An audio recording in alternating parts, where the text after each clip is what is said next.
আদি কৃষ্টি, এই আদি কৃষ্টিকে বাঁচিয়ে রাখতে আজকের এই যাত্রা কমিটি অনেক অর্থ ব্যয় করে অনেক কষ্ট করে এই সুন্দর সুস্থ অশ্লীল এবং কলস মুক্ত যাত্রা প্রদর্শনীর আয়োজন করেছে। এই জন্য আজকের এই যাত্রা কমিটিকে মা অভয় তথা সাথী আপনার পক্ষ থেকে জানাই আন্তরিক ধন্যবাদ, শুভেচ্ছা এবং ভালোবাসা। সম্মানিত সুধী মন্ডলী, আপনারা আমাদেরকে সুন্দর একটা পরিবেশ দেবেন, আমরা আপনাদেরকে সুন্দর একটা অনুষ্ঠান উপহার দেওয়ার চেষ্টা করবো। বৃন্দ দুটি কুসুম হিন্দু মুসলমান হিন্দু তাহার প্রাণ। তাই আসুন সমস্ত জাতি ধর্ম বর্ণ নির্বিশেষে সমস্ত হিংসা ভেদাভেদ ভুলে গিয়ে মানবতা শ্রেষ্ঠ ধর্ম মানব ধর্মকে অবলম্বন করে বাংলার ইতিহাস বাংলার ঐতিহ্য বাংলার কৃষ্টি কালচার এই যাত্রাপালাকে নিয়ে যাই সফলতার শীর্ষে। চরম অশ্লীলতার হাত থেকে ছিনিয়ে এনে তাকে ফিরিয়ে দিই তার সেই চিরচেনা রূপ যা আজও হাসায়, আজও কাঁদায়, আজও সমাজের মানুষকে আকৃষ্ট করে। সম্মানিত সুধী মন্ডলী, শুরু হচ্ছে আমাদের অন্ধকার রজনী নিবেদন। অপার বাংলার প্রখ্যাত রণনাট্যকার আমার মহাদেব হালদার রচিত অপার বাংলা নায়ক আমার ইন্দ্র কুমার পরিচালিত সম্পূর্ণ অস্পৃশ্যদল বাস্তবকর্মী হৃদয় বিদারক সামাজিক যাত্রাপালা মধু পেল না সংসার। তার দৃষ্টান্তে অভিনয় করেছেন বর্তমান সময়ের শাহজাহান সুপারস্টার গায়ক নায়ক কুমার রবীন্দ্র ও বাংলার অপ্রতিদ্বন্দ্বী গায়িকা সপ্তা মল্লিক। সঙ্গে রয়েছেন বাংলার অপ্রতিদ্বন্দ্বী সুপারস্টার গায়ক নায়ক অনিল কুমার ও সকলটি গায়িকা ঝুমা রহমান। আর রয়েছেন বাংলার নায়ক এম এ নজরুল ইসলাম, রয়েছেন অন্ধকার জগতের রাজা তথা সকল নায়ক শিব আর রয়েছেন বাংলার অপ্রতিদ্বন্দ্বী কমিটি কিং মহাদেব কুণ্ডু, মমতা মহিমা মঞ্জু দেবী। রয়েছেন বাংলার অপ্রতিদ্বন্দ্বী সুপারহিটের গায়ক নায়ক কুমার অনিমেষ। এভাবে বাংলাদেশের বাসাইকৃত শিল্পী সমন্বয়ে মা অভয়ানন্দ সংস্থা ও স্বামী অপরাধ শুরু হচ্ছে অত্যকার রজনী নিবেদন। এবারের বিস্ফোরণ বধূ পেল না সংসার, বধূ পেল না সংসার। তো দেখুন মা অভয়ানন্দ সংস্থার অত্যকার রজনী বিস্ফোরণ বধূ পেল না সংসার।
কিন্তু আমি বুঝতে পারিনি ওই মাছটা পচা ছিল।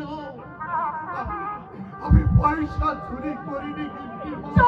যখন ধরা পড়ে তখন নানা রকম ইচ্ছা কৌশলে নিয়ে নিজেকে বাঁচাবার চেষ্টা করে।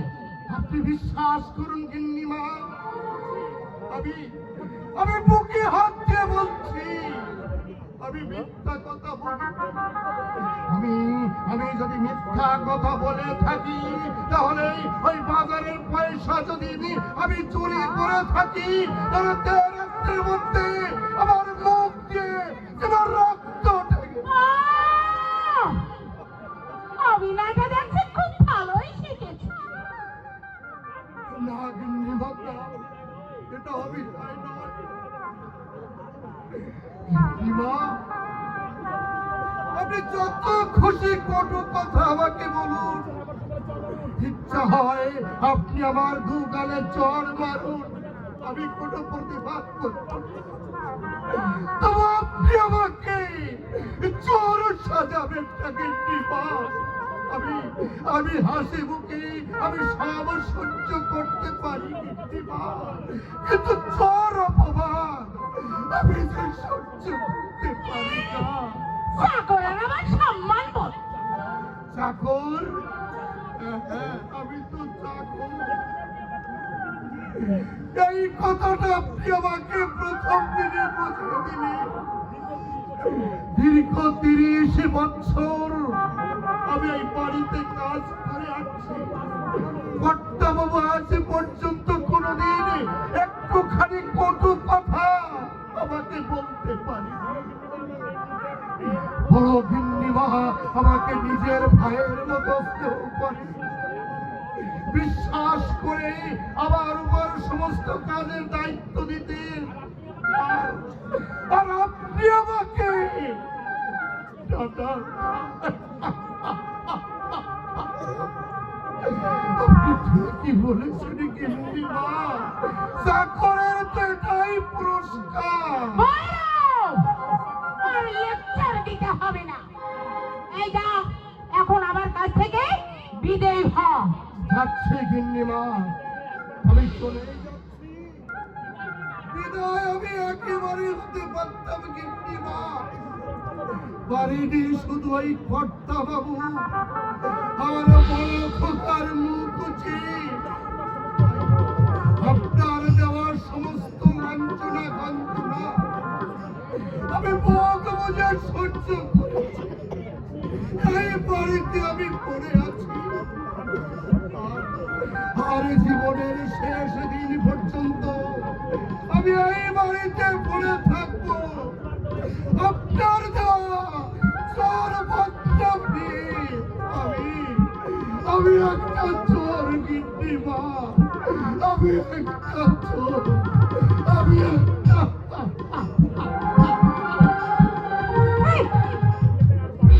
আদি খেতায় আর পাচ্ছি না। সত্যি কথা বললে অমনি নাকে কান্না শুরু হয়ে যায়।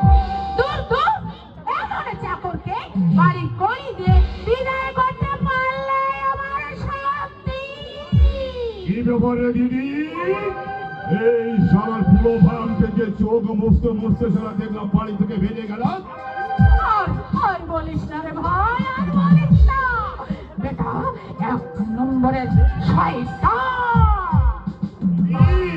সে আমি তোমার অনেক আগেই আমি চিনেছি দিদি, অনেক আগেই আমি চিনেছি, কিন্তু বলিনি শুধু তোমাদের বাড়ি চাকর বলে। আরে তুমি যদি পাচ্ছে রাগ করো দিদি। অন্যায় দেখলে তুই নিশ্চয়ই বলবি আমি তোকে সে অধিকার দিয়েছি। অবশ্যই দিয়েছ দিদি, তা অবশ্যই দিয়েছ।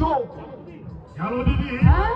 ওই শালার বুড়ো ভাম, এই শালার বুড়ো ভামের এত বড় সাহস, আমাকে পর্যন্ত অপমান করে, বলে এই তুমি আত্মীয়ের মধ্যে থাকবে, খবরদার এই বাড়িতে কখনো খবরদারি করতে আসবে না।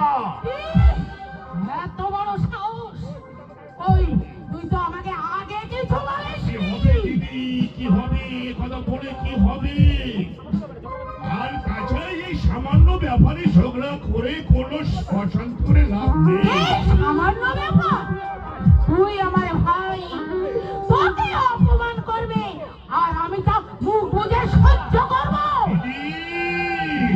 সহ্য করা ছাড়া আর কি আছে দিদি? বল, সহ্য করা আর কি আছে? আমার যার মরবার জায়গা নেই দিদি ভাই! এই বাড়িতে আমি পড়ে আছি দিদি, আমি বাড়িতে পড়ে আছি। চুপ কর ভাই, চুপ কর। এমন অলক্ষণে কথা বলিস না রে ভাই। এই ভাই, আমি তো তোকে কোনোদিন কিছু বলিনি। তুমি কিছু না বললে দিদি, ওই শালা প্রভা আমার জামাই বাবুর সামনে এসে আমাকে নানা কথা বললে, কিন্তু জামাই বাবু একটা প্রতিবাদ পর্যন্ত করলে না। কি? তোর জামাইবাবু কিছু বলেনি? বলবে কি করে দিদি, কি করে বলবে? ওই যে জামাই বাবুর মাথাটা খেয়ে নিয়েছে দিদি। আরে জামাই বাবু ওই পুরো চাকরটার কথায় ওঠে বসে। আর তাছাড়া দিদি ওই তোমার সংসার আর তোমাকে পর্যন্ত ওই চাকর মানতে চায় না। ঠিক আছে, তোর জামাইবাবুর সঙ্গে আজ আমি একটা বোঝাপড়া করেই ছাড়বো। যদি ওই বুড়োকে না ধরে। এবার তাহলে কিন্তু আমি এই বাড়িতে থাকবো না। দিদি সামান্য কারণে তুমি উত্তেজিত হয়ে না দিদি, উত্তেজিত হয়ে না। আমি আত্মীয়, আমাকে নিয়ে সংসারের মধ্যে একটা অশান্তি হোক আমি কিন্তু তা চাই না। তুই জানিস না সুব্রত, এইভাবে প্রশ্রয় দিলে দুদিন পরে সে আমাকে পর্যন্ত মানতে চাইবে না। তুমি অযথাই নার্ভাস হয়ে পড়ছো দিদি। আরে কোনো কাজ করতে গেলে দিদি একটু ভেবে চিন্তে করতে হয়। মানে ঋণ জীবনে যে কিভাবে শোধ করবো আমি তা দিদি, আরো একটু পায়ে ধরো নি দিদি। সুখে থাক ভাই, সুখে থাক। তুমি আমার মা যদি থাকতো, তবে আমার মা বোধহয় এত বেশি ভালো আমাকে বাসতো না, কখনো বাসতো। আমার দিদি আমাকে অনেক ভালোবাসে, চাকরি দিয়েছে। আলমারি থেকে টাকাগুলো নিয়ে আমি নিজের ইচ্ছে মতো খরচ। বেশি নিচে নাও না, বেশি নিচে নাও না, মানে 500 টাকা 500 টাকা। ভালো থাক ভাই, ভালো থাক। যাই, আমি টাকাটা নিয়ে মনে করবো আসি দিদি। বেচারিকে কেউ সহ্য করতে পারে না, কিন্তু আমি যতদিন থাকবো এই বাড়িতে আমার ভাইকে কেউ তাড়াতে পারবে না, কেউ না। হ্যাঁ, তুমি ঠিক কথাই বলেছো সুজাতা। কেউ ওকে তাড়াতে পারবে না। ভৈরব আজ 30 বছর এই বাড়িতে কাজ করছে। কত ঝড় ঝাপটাই সংসারের উপর বয়ে গেছে আমি বুঝতে পেরেছি, কিন্তু ও এতটুকু বুঝতে পারেনি। আমাকে দুঃখে সান্ত্বনা দিয়েছে বিপদে সান্ত্বনা। তাই বলে ওকে সারা জীবনটাকে মাথায় করে রাখতে হবে, তা কিন্তু আমি পারবো না বলে দিচ্ছি। রাখার মতো কাজ যদি কেউ করে তাহলে তোমাকে মাথায় রাখতেই হবে সুজাতা। তাছাড়া ভৈরবকে তুমি ঠিক চাকর মনে করো না। ভৈরব আমার সুখ দুঃখের সাথী, আমার বন্ধু, আমার ভাই। তোমার কাছে সে বন্ধু হতে পারে, কিন্তু আমার কাছে এই বাড়ির চাকর ছাড়া আর কিছুই না। সুজাতা! ওই রকম বন্ধু যখন তোমার ছিল, তাহলে তুমি দ্বিতীয়বার আমাকে বিয়ে করেছিলে কেন? হ্যাঁ, ভুল যখন করেছি সেই মহাভুলের প্রায়শ্চিত্ত তো আমাকে করতেই হবে। তার মানে আমাকে বিয়ে করে না, না, তোমাকে আমি কিছু বলিনি। ভাবছি সবই আমার এই অভ্যাস। আজ থেকে আর অদৃষ্টির উপরে কারো হাত চলে না। আচ্ছা সুজাতা, আমার অরূপ এখনো বাড়ি ফিরল না কেন? আমি কি করে জানবো? এরকম পুনরিত হয় না। বাইরে কোথায় গেলে রাত্রে তো কোনোদিন সে বাইরে থাকে না। আমাকে যাবার সময় বলে গেছে বিয়ে বাড়ি খাওয়া দাওয়া সেরে রাত্রে সে ফিরে আসবে। অথচ এত বেলাও হলো। হ্যাঁ?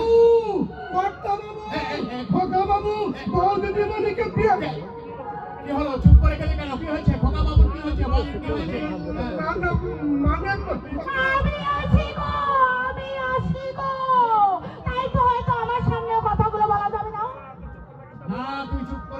না ভৈরব, বল কি হয়েছে?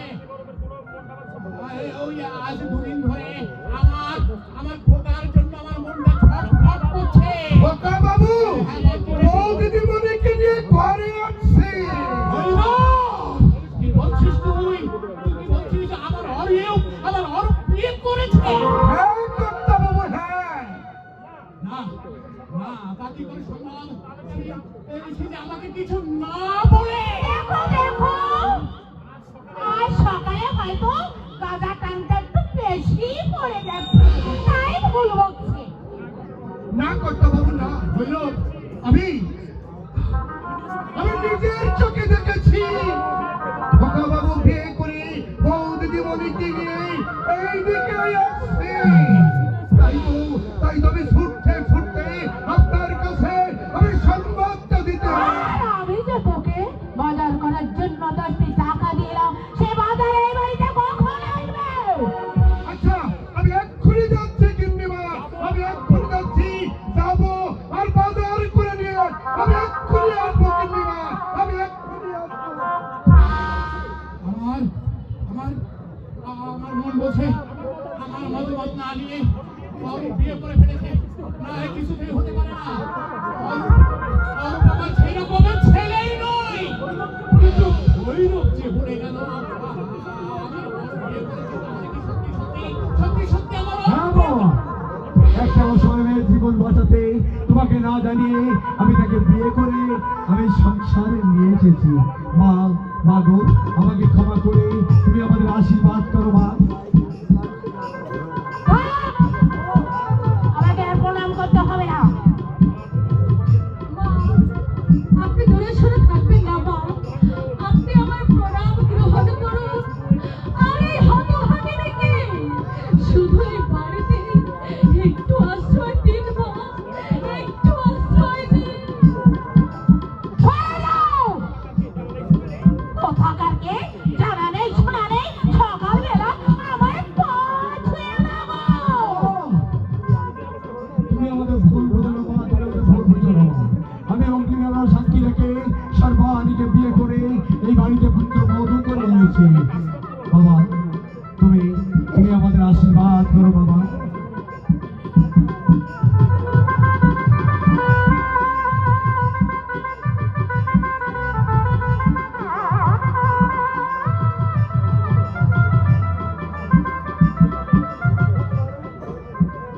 অরূপ, আমি তোকে কতখানি বিশ্বাস করতাম, আর তুই কি না? বাবা, আমার সব কথা শোনার পর তুমি যদি মনে করে থাকো আমি কোনো অন্যায় করেছি, তাহলে তুমি আমাকে যে শাস্তি দেবে আমি সেই শাস্তি মাথা পেতে দেবো বাবা। ছোটবেলা থেকে আমি তো তোমারই আদর্শে মানুষ হয়েছি বাবা, আমি কি কখনো খারাপ কাজ করতে পারি বাবা? পারি না। তোমার উপদেশ তো আমি আজও ভুলিনি। তুমি তো আমাকে শিখেছ আরে অরূপ, মানুষ হয়ে মানুষের পাশে দাঁড়ানো মানুষের কর্তব্য। বিয়ে বাড়ি উৎসব মুখের পরিবেশ, বর এসেছে, মেয়েরা সংগঠনী ওরতনী করছে, করে ঘরে বসে তার ভবিষ্যৎ জীবনের রঙিন স্বপ্ন আঁকছে। সে সময় করে পক্ষ মার পক্ষে কোনো টাকা না দিতে পারায় বিয়ের বিয়ে থেকে বর উঠে চলে যায়। যেখানে স্বর্গের পরিবেশ সৃষ্টি হয়েছিল সেখানে নেমে এলো অমাবস্যার কালো অন্ধকার। একদিকে মেয়ের বাবা মা মেয়ের পরিণত কথা চিন্তা করে ঘরে বসে দুঃখের মুখে কাঁদছে, অন্যদিকে মেয়ের দাদা তার বোনকে লগ্নাবস্থার হাত থেকে বাঁচাবার জন্য আমার হাতে ধরে অন্যায় করতে লাগলো। পারিনি বাবা, পারিনি। ওই অন্যত্র অপেক্ষা করে এই মেয়েটিকে ফেলে এখানে আমি চলে আসতে পারিনি। এইসব মিথ্যা কথা তুমি বিশ্বাস করো না। ওদের আগে থাকতে ভালোবাসা দিও। না বাবা, তুমি বিশ্বাস করো মা, তুমি বিশ্বাস করো। আমি অগ্নিনারায়ণ সাক্ষী রেখে আমি সর্বাণীকে বিয়ে করে এই বাড়িতে এনেছি বাবা। তোমাকে না জানিয়ে বিয়ে করে সত্যি আমি অপরাধ করেছি। তুমি আমাকে শাস্তি দাও বাবা, তুমি আমাকে শাস্তি দাও। হ্যাঁ হ্যাঁ, শাস্তি, আমি তোকে শাস্তি দেব। যে অন্যায় তুই করেছিস তা তার শাস্তি তোকে পেতেই হবে। এমন শাস্তি আমি তোকে দেব, আর ভবিষ্যতে কোনো ছেলে যেন তোর মতো এই দুঃসাহস দেখাতে সাহস না পায়। তোর শাস্তি তোরা বাড়ি থেকে বেরিয়ে যা। ওরে, আমি তোদের কোথাও যেতে দেব না। বাবা আমার এই সিংহের খাঁচায় আমি তোদের দুজনকে বন্দী করে রাখলাম। ওরে অরূপ, আজ তুই যা করেছিস গর্বে আমার বুক ভরে গেছে, আমার গর্বে বুক ভরে গেছে। এই বিভৎস কুৎসিত প্রাণ প্রথা থেকে তুই একজনকে বাঁচিয়েছিস। তুই যে আমার গর্ব, শুধু আমার গর্ব নয়, তুই বাংলার গর্ব। পুরো বয়সে ভীমরুল। শোনো, আমিও বলে রাখছি, ছেলের এই অন্যায়কে বোঝায় দিয়ে তুমি মাথায় করলো, আমি কিন্তু এই অন্যায়কে বোঝায় দেব।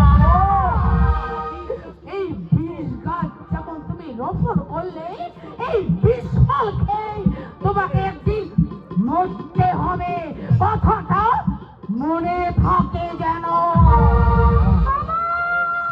আরে, ভয় পেলি মা, ভয় পেলি। না না, তোর কোনো ভয় নেই। তুই আমার বংশের কুলবধূ। আজ থেকে তোকে যে বেশি ভালোবাসতো, যে আনন্দ করতো, তোকে বরণ করে যে ঘরে তুলতো, সে অনেকদিন আগে আমাকে আর আমার অরূপকে রেখে ফাঁকি দিয়ে চলে গেছে। ওরে, শাসনের স্নেহ থেকে বঞ্চিত হলেও এই বৃদ্ধ ঠাকুরের আশীর্বাদ থেকে তুই কখনো বঞ্চিত হবি না রে মা, তুই কখনো বঞ্চিত হবি না। আমার আশীর্বাদ তোদের মাথায় বাবা বাবা বাবা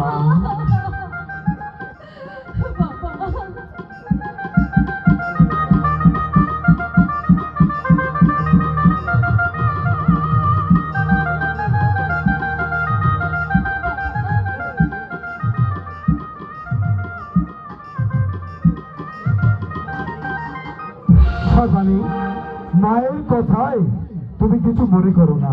দুদিন পরে রাত পড়ে গেলে দেখবে আমার মা তোমাকে ভালোবেসে কাছে টেনে নেবে। সে আমি জানি গো, আমি জানি। মা কখনো তার মেয়েকে দূরে সরিয়ে রাখতে পারে না। পারে বৌদি পারে। অনর। সংসারে এমন অনেক ঘটনা আছে যা চোখে দেখা যায় না, অথচ বাস্তবে কিন্তু তাই ঘটে। মানে বলছেন এই যে দাদা কি? তোমাকে বিয়ে করে বাড়িতে এনেছে, একথা কেউ কোনদিন কল্পনা করতে পেরেছিল নাকি আমি কোনদিন কল্পনা করতে পেরেছিলাম যে তোমার মতো একটা লাল টুকটুকে বৌদি পাবো, নাকি আমার দাদা কোনদিন বুঝতে পেরেছিল যে তোমার মতো সুন্দর একটা বউয়ের ঘরে আনতে পারবে? আচ্ছা দাদা, তুমি কি বলতো, একটা খবর পর্যন্ত আমাকে দিতে পারলে না? তুমি যদি আমাকে একটা খবর দিতে, আমি কি করতাম জানো? বাজনা নিয়ে গিয়ে আমার বৌদিকে মাথায় করে এই বাড়িতে নিয়ে আসতাম। না মানে বলছিলাম ওই আমি আর লজ্জার কি আছে দাদা? তুমি তো মহৎ কাজ করেছো, বাবার আদর্শ আজ তোমার মধ্যে সার্থক হয়েছে দাদা। যে বিভৎস ফোন প্রথার জন্য নববধূকে শাশুড়ির কঠিন নির্যাতন সহ্য করতে হয়, যে ফোন প্রথার জন্য নববধূকে পুড়িয়ে মারা হয়, সেই বিভৎস ফোন প্রথা থেকে একটা মেয়েকে উদ্ধার করে এনেছো। সমস্ত জাতি সমস্ত তার জন্য আমার এই জীবনটা সার্থক হয়ে গেছে দাদা। কি বৌদি, তুমি কিন্তু আমার সঙ্গে একটা কথা বললে না। আমি না মানে আমি আরে বাবা, এত নার্ভাস হলে কি চলে? এখন এত নার্ভাস হলে চলবে না। এই তো সবে শুরু, এরপরে এই দলের অনেক জুলুম তোমাকে সহ্য করতে হবে। ছোট ভাইয়ের আবদার, বড় বোনকে সহ্য তো করতেই হবে। এই দেখো, এতক্ষণ ধরে নিজের কথা থেকে আসি, এখনো তো আসল কাজটাই সারা হলো না। আচ্ছা, এদিকে এসো।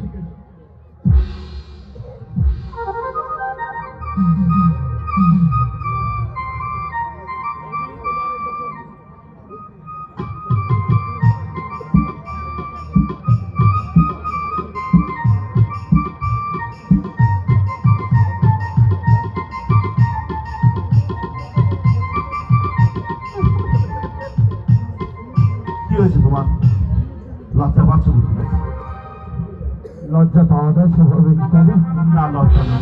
আরে এসো তো, এসো। আসবো।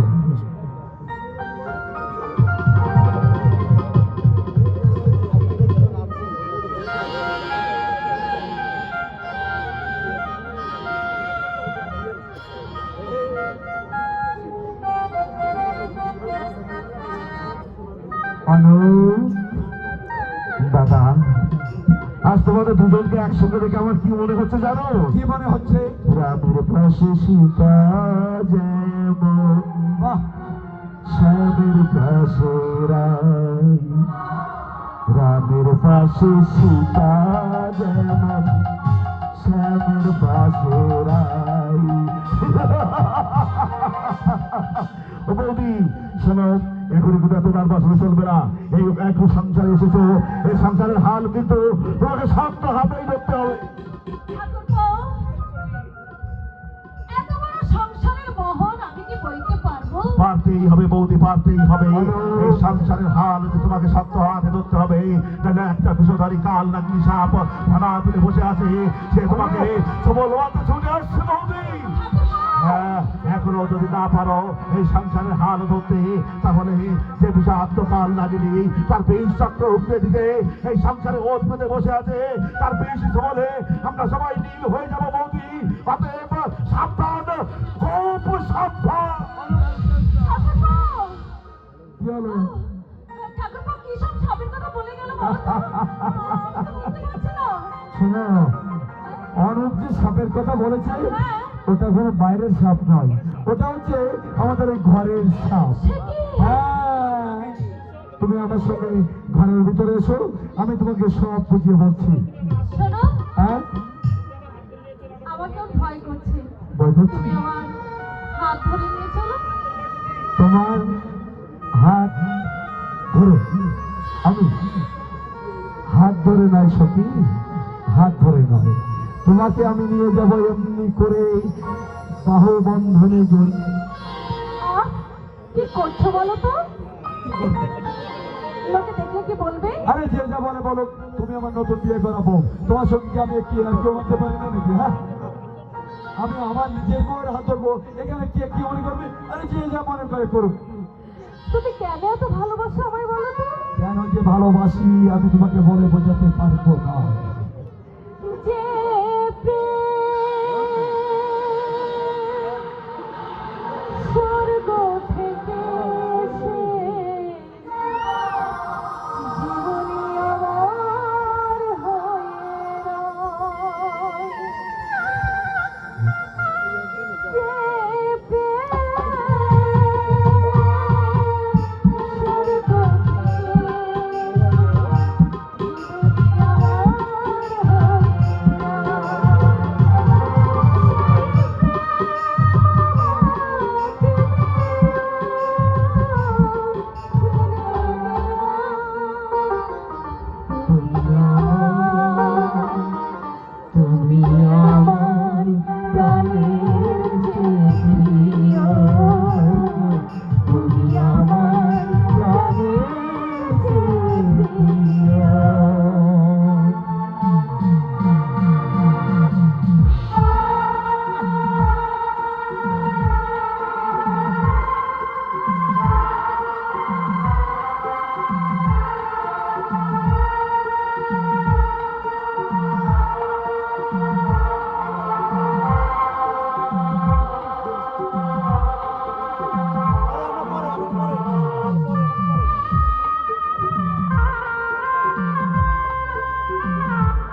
রে